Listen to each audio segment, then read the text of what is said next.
kuva tukimenya kuvuga tubaza ibibazo nk'ibi ngo kuki ikirere ari ubururu, inyenyeri zikozwe mu ki, kuki ibintu bibi bikomeza kubaho,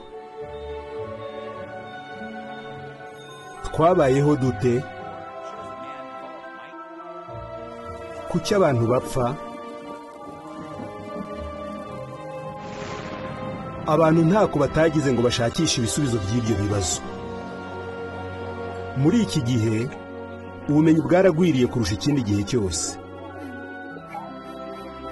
ariko ibibazo bikomeye, urugero nk'ibirebana n'ubuzima, imibabaro n'urupfu, ntibirabonerwa ibisubizo.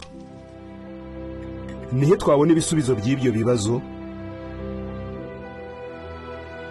Wabyifatamo ute umenye ko ibisubizo byabyo bisanzwe biri muri Bibiliya?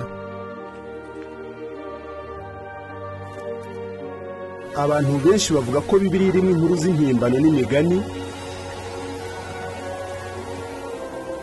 kwitagihuje n'igihe,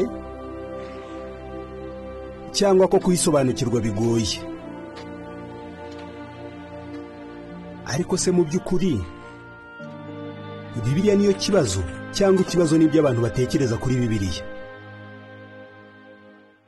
Hari abantu batekereza ko Imana ari itegeka isi, ariko si byo bishoboka bite? Iyi si yarenze igaruriro, yuzuyemo imibabaro,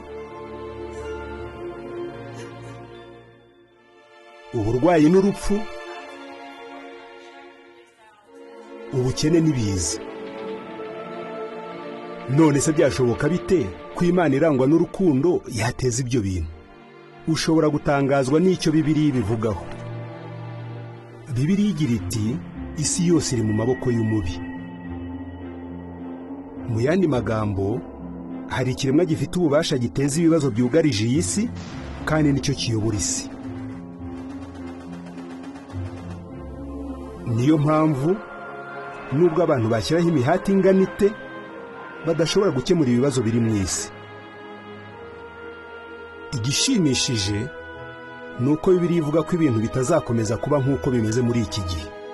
Itubwira impamvu tugerwaho n'imibabaro, uko Imana izayikuraho, n'icyo twakora ngo twihangane mu gihe itaravaho. Bibiliya yafashije abantu babarirwa muri za miliyoni bo hirya no hino ku isi kubona ibisubizo by'ibibazo bahura nabyo mu buzima. Ese nawe urifuza kubona ibisubizo by'ibyo bibazo? Abahamya ba Yehova bazishimira kukwigisha Bibiliya. Uzuza ku rubuga rwacu ahabigenewe, usabe kwiga Bibiliya, maze umuhamya wo mu gace utuyemo azaze kugufasha kwiga Bibiliya ku gihe n'ahantu bikunogeye.